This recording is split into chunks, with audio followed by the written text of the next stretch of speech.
Berarti waktu tingkat nasional Ibu sudah mutasi. Jadi itu prestasi untuk madrasah. Assalamualaikum warahmatullahi wabarakatuh. Perkenalkan, nama saya Ayu Lestari. Saya dari Fakultas Keguruan dan Ilmu Pendidikan Universitas Riau, Program Studi Pendidikan Bahasa dan Sastra Indonesia, jurusan Bahasa dan Seni. Di sebelah kiri saya adalah Ibu Kepala MTS Negeri 2 Siak. Assalamualaikum Ibu. Waalaikumsalam. Boleh Ibu perkenalkan nama, umur, dan tempat tinggal dulu? Oke, nama Ibu adalah Karlina Dewi SPD. Kalau umur sudah kepala 5. Umur Ibu sekarang 52 tahun. Kalau tempat tinggal, Ibu tinggal di Jalan Gajah Mada, Gang Aman. Oke, baik Bu. Ibu di sini menjabat sebagai Kepala MTS Negeri 2 Siak. Iya. Mau tanya-tanya nih Bu sedikit tentang apa saja sih tugas dari Kepala MTS Negeri 2 Siak ini? Kalau untuk tugas kepala madrasahnya memang katakan sikit tak sikit, tapi katakan banyak tidak pula banyak.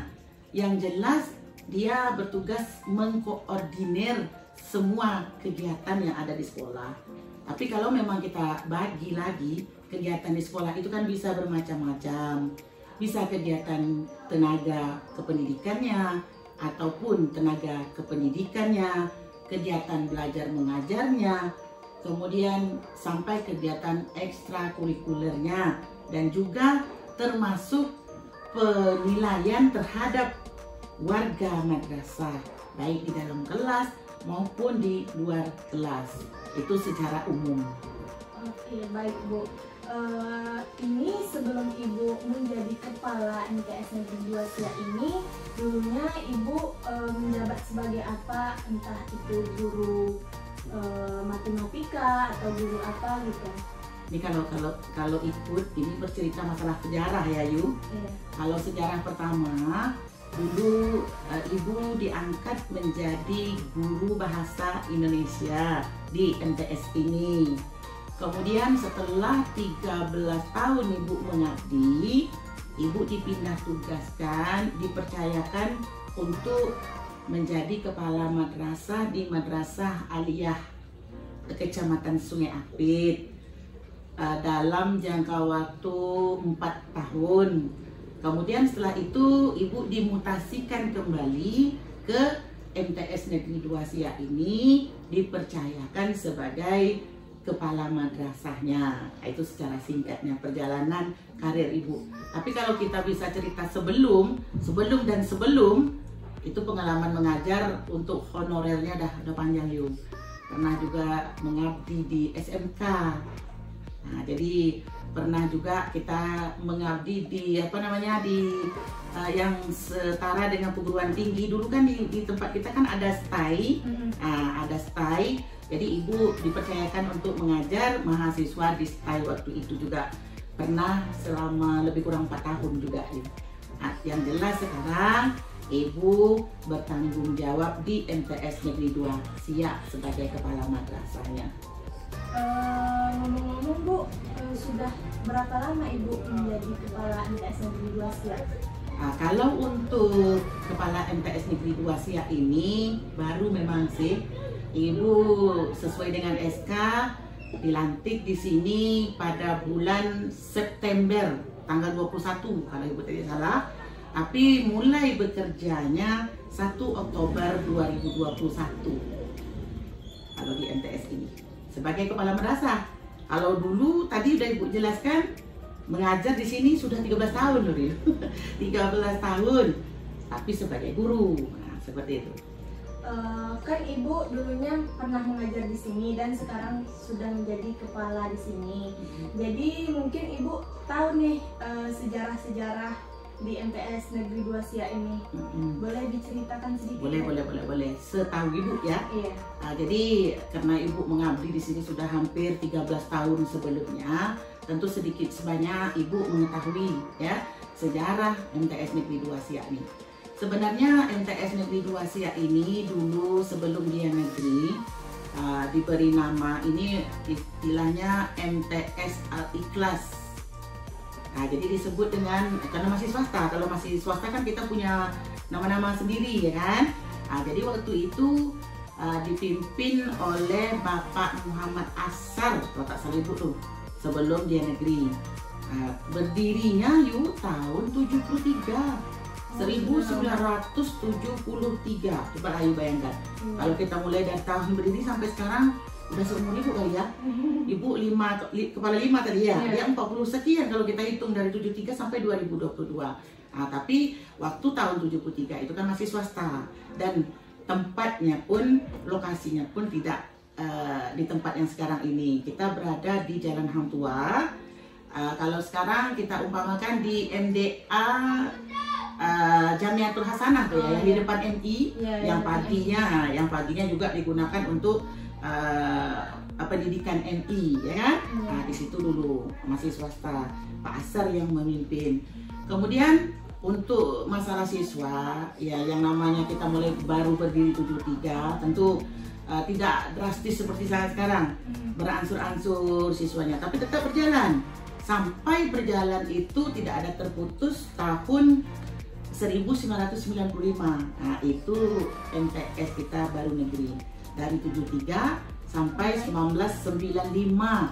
Kalau hitung-hitung kasar mungkin 20 sekian tahun. Ya. 1995, 73, 1995. Sekitar 20-an tahun baru kemudian dia dinegrikan. Kemudian setelah ia dinegrikan, maka oleh pemerintah kita pimpinannya berganti. Yang kedua waktu itu adalah Bapak Wan Abdurrahman dari Kabupaten Bengkalis. Dipimpin oleh Bapak itu. Itu pun masih di sekolah yang lama. Belum lagi kita pindah ke Parit 12. Masih di Kecamatan Sungai Apit, di daerah kecamatan gitu ya. Kemudian setelah Wan Abdurrahman, kalau tidak salah itu adalah sekitar 5 tahun berganti kepala madrasah. Langsung dipimpin waktu itu Bapak Muharram yang sekarang sudah almarhum, dan kita tahu dia juga setelah dia menjabat kepala MTS waktu itu masih swasta, dia kan berpindah tugas ke Kabupaten Siak, sehingga dia juga sempat menjabat sebagai kepala kantor Kementerian Agama Kabupaten Siak beberapa periode gitu kan. Setelah itu, setelah Pak Muharram, baru kita mulai membenahi lokasi baru. Jadi waktu Pak Muharram masih lokasi lama. Setelah itu ya masih di Hang Tua. Setelah itu baru kita mulai menelusuri dengan kepala madrasah. Setelah Pak Muharram itu Bapak Sulardi. Jadi di zaman Bapak Sulardi kita udah mulai mau pindah ke gedung yang baru, yang tempat kita sekarang, yaitu tepatnya di Parit 12, Jalan Sri Mersing ya kan. Pak Muharram pun tidak begitu lama, cuma 1 tahun. Dia membantu sebagai kepala MTS swasta itu. Jadi ketika kita pindah sini pada tahun berapa, ibu lupa pindahnya tahun berapa. Yang jelas setelah Pak Muharram itu kita udah mulai menelusuri ini, maka gedungnya pun sudah berpindah sampailah saat ini. Tapi waktu itu siswa kita tak sebanyak sekarang yuk, karena rata-rata masyarakat kita ini boleh dikatakan agak kurang berminat dengan sekolah yang berbau agama. Mereka lebih senang dengan sekolah yang umum. Jadi waktu itu agak jauh perbandingan antara sekolah agama dengan sekolah yang umum. Tapi setelah itu semakin tahun dan semakin ke depan mulai terbalik. Masyarakat sudah semakin percaya dengan sekolah agama, termasuklah salah satu kita MTS.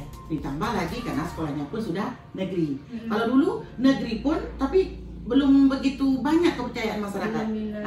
Belum banyak yang berminat, makanya kita minim dibandingkan dengan sekolah umum. Tapi sekarang kita tak perlu khawatir, malahan kita untuk saat ini sampai menolak siswa karena kita kekurangan lokal. Jadi kita juga tidak boleh terlalu banyak menerima siswa kan. Karena di dalam juknis juga dikatakan maksimal itu kita hanya bisa 32 siswa dalam satu kelas. Nah, kemudian setelah Bapak Sulardi tadi, berikutnya yang memimpin di sini setelah Bapak Sulardi, Pak Tengku Effendi. Oh iya, Pak Tengku. Pak Tengku lumayan lama, zaman Ayu dulu Pak Tengku ya. Pak Tengku Effendi itu beberapa periode kalau tak salah. Karena waktu itu Ibu pernah menjabat waktu masa beliau Wakakesiswaan tak berganti-ganti waktu itu. Selama Pak Tengku menjadi kepala sekolah, Ibu ditetapkan sebagai Wakakesiswaan 8 tahun tak salah. Tetap Ibu di Wakakesiswaan. Seperti itulah kepercayaan Bapak, ya kan? Kemudian setelah itu, setelah Pak Tengku Effendi beberapa periode, lanjut Ibu Hermalinda. Ibu Hermalinda juga lumayan lama, hampir 2 periode juga kalau Ibu tak salah. Nah, jadi waktu Ibu Hermalinda di sini, tak lama setelah itu Ibu mutasi. Nah, sekarang baru Ibu kembali ke sini. Nah, jadi dari tahun 2021 bulan Oktober, Ibu di MTS Negeri kita saat ini. Seperti itu, Bu Emma pindah ke Kabupaten Siak. Mungkin sekedar informasi seperti itu ya. Kalau kita melihat perkembangan sejarah tadi ya, mungkin kita yang paling dampak, yang paling istilahnya tuh terlihat perkembangannya mungkin pada prestasi mungkin ya. Prestasinya itu pada prestasi madrasah, bukan pada prestasi siswa gitu. Yang pertama prestasi madrasah. Siswa banyak juga, tapi kalau yang memang betul-betul kita rasakan tuh mungkin pada prestasi madrasah. Nah, kita sudah beberapa kali waktu itu Ibu masih guru biasa waktu itu, karena sudah lama Ibu mengabdi itu, di masa itulah banyak prestasi yang bisa kita raih. Yang paling melekat tuh mungkin prestasi madrasah itu tadi. Contoh salah satunya, kita kan sekarang kan wawasan kita sekolah madrasah yang berwawasan lingkungan. Jadi kita mendapat apresiasi madrasah atau sekolah nih, kita waktu itu bersaingnya bukan hanya madrasah kita bersaing dengan sekolah umum. Kalau di madrasah kan kita cenderung menyebut sekolah itu dengan madrasah, kalau di yang umum kan sekolah gitu. Jadi persaingan kita tuh dengan sekolah umum. Nah, kita berhasil beberapa kali masalah adiwiyata ini. Adiwiyata tingkat kabupaten kita raih kalau tak salah Ibu 2015 tuh. 2015 itu adiwiyata tingkat kabupaten. Nah, kemudian kita lanjut ke tingkat habis kabupaten tentu provinsi. Provinsi di 2017 juga Ibu masih di sini tuh. 2017 madrasah kita dapat penghargaan adiwiyata tingkat provinsi. Lanjut tingkat nasional. Tingkat nasional itu 2019 kali kalau tak salah.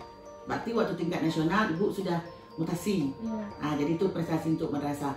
Kemudian dari bidang kegiatan ekstranya untuk kepramukaan, kita juga pernah beberapa kali mewakili Kecamatan Sungai Apit masalah lomba gudeg tergiat. Pernah kita meraih juara 1 juga. Ada juara 1, kemudian ada juara 2, kalau tidak salah juga pernah juara 3.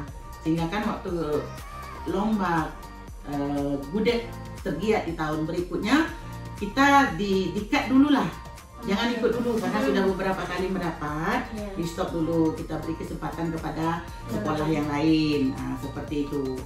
Kemudian kalau di madrasah kan ada nih madrasah adiwiyata tentang lingkungan, gudegnya juga ada, gudeg ramah lingkungan. Jadi kita juga pernah mendapat prestasi itu, mewakili Kecamatan Sungai Apit untuk tingkat kabupaten. Seperti itu. Jadi memang kalau untuk prestasi madrasah juga ada banyak, dan ada mungkin beberapa kegiatan yang lain juga. Di samping juga prestasi yang diraih oleh siswa dan siswi MTS Negeri 2 Siak, itu susah lah kita bilang ya kan. Mungkin kalau memang Ayu dulu alumni sini di zamannya Ayu tahu sendiri lah bagaimana. Saat ini agak sedikit terbatas kenapa? Karena ini pengaruh dampak dari pandemi. Karena kita sudah terbatas semua, tidak boleh melakukan kegiatan-kegiatan ekstra untuk melatih siswa bisa tampil berani di depan, itu kan semua terbatas. Jadi kalau Ibu pribadi terasa betul anak-anak kita saat ini tuh kurang berani, kurang terampil dan segala macam. Dan itu juga mungkin tak bisa juga kita salahkan mereka, karena kami tidak punya kesempatan. Bukan kami tidak mau, karena kesempatan itu kita terbatas pula oleh pejabat-pejabat yang di atas juga membatasi kegiatan tatap muka kita, ya kan. Saat ini baru kita mulai beransur-ansur kembali menata itu pun semua masih terbatas, seperti itu. Nah, sejarah. Untuk pertanyaan selanjutnya, Bu, apa sih usaha dari Kepala MTS Negeri 2 Siak beserta jajaran beserta guru-guru untuk memajukan MTS Negeri 2 Siak ini agar tetap prestasi-prestasi yang diraih itu agar tetap bertahan atau makin sukses ke depannya? Itu juga salah satu termasuk istilahnya tuh niat, ya kan? Kalau niat kami bersama warga besar, yang jelas ibu kan selaku kepala madrasah kan tidak bisa kerja sendiri kan, Ibu.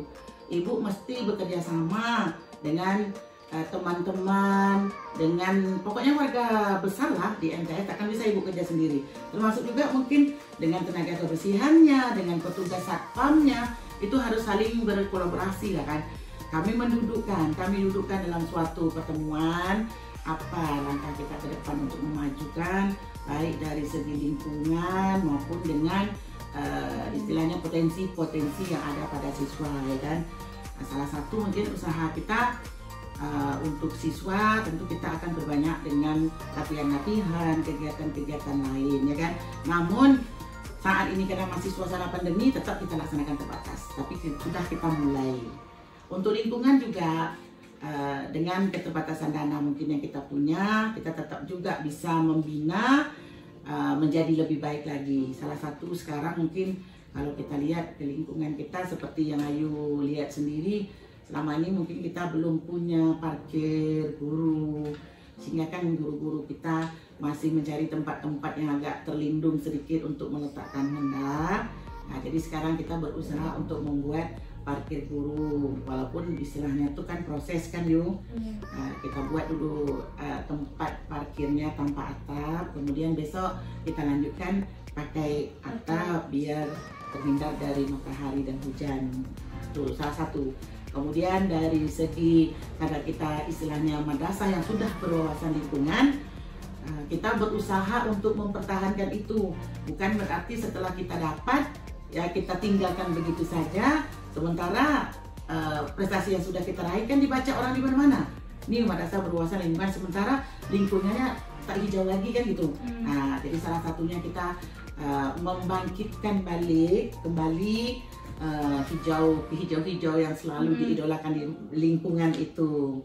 Jadi mana yang udah punah mungkin mau kita perbaiki, cuman untuk memperbaiki itu kan tidak semudah yang kita bayangkan, karena sudah 2 tahun lebih mungkin kita sudah tidak memperhatikan itu atau kurang peduli tentang itu karena terbatas tadi, ya kan. Bahkan kita kemarin sempat satu semester belajar di rumah, ya kan, ujiannya di rumah, seperti itu.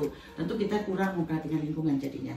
Jadi sekarang beransur-ansur itu kita terapkan lagi untuk mempertahankan dan bahkan mungkin untuk meningkatkan untuk masa yang akan datang. Mudah-mudahan bisa terlaksana walaupun bertahap. Demikian. Jadi kan kalau menurut saya sebagai alumni dari MTS di sini, mungkin saya merasa bangga gitu Bu, karena menurut saya dari sekolah ini sampai ke sekolah yang telah saya tempuh, sekolah di sini yang terbaik menurut saya dalam ilmu agama maupun ilmu yang lain seperti ekstrakurikuler tadi. Nah, apakah dari alumni MTS ini ada yang menjadi orang tinggi atau menjadi pejabat? Apakah ada gitu Bu? Alhamdulillah, sepemantauan Ibu banyak kok Ibu. Banyak mereka sudah berhasil yang duduk di kampung-kampung pimpinan seperti itu, ya kan. Ada juga mungkin yang menjadi kuah, ada juga mungkin yang sudah menjadi, ini bukan mungkin nih, memang kenyataannya seperti itu. Alumni kita ada yang menjadi anggota DPR juga, gitu kan. Ada yang menjadi kuah, ada yang menjadi dokter, bahkan bukan hanya sekedar dokter, tapi pimpinannya seperti itu. Misalkan di setiap instansi kan ada tuh pimpinan. Nah, jadi dia langsung yang menjadi pimpinan. Kalau kita lihat mungkin yang jadi guru mungkin banyak alumni sini. Banyak. Tapi yang pimpinan ada enggak? Ada. Dia alumni MTS juga. Nah, jadi di camat juga ada. Kalau dulu dia ini dari apa namanya sekcam, sekretaris. Habis itu lanjut ke camat. Nah, seperti itu. Itu tidak satu dua ya, banyak informasi yang kita dapat. Udah lebih dari 1-2 orang yang menjabat seperti itu, yang jadi camatnya, yang jadi kepala puskesmasnya, yang jadi ketua kan pimpinan juga ya kan, yang jadi apa namanya di instansi lain, anggota DPR mungkin, kepala madrasah, itu istilahnya tuh mungkin yang mayoritas mungkin. Seperti itu. Walaupun istilahnya kepalanya itu kan dari tingkat yang paling bawah, kan kita punya TK yang paling bawah, pendidikan, jenjang pendidikan kita. Kalau di sekolah Kemenak kan namanya RA tuh. RA sama dengan TK kalau sekolah umum. Kemudian setelah itu SD sekolah umum, NI kita. Namanya tuh alumni kita jadi pimpinan. Kemudian setelah itu SMP umum, MTS kita. Nah, gitu kan. Lanjut mungkin SMA atau SMK, MA di Kementerian Agama kan begitu. Nah, jadi sudah banyak alumni sini yang menjabat sebagai pimpinan. Kalau yang ditanya sebagai tidak pimpinan, tak usah bilang lagi lah ya kan begitu. Nah, informasinya seperti itu. Baik Bu, terima kasih atas waktunya, terima kasih atas informasi yang telah Ibu berikan. Mungkin cukup sekian wawancara yang kita lakukan hari ini.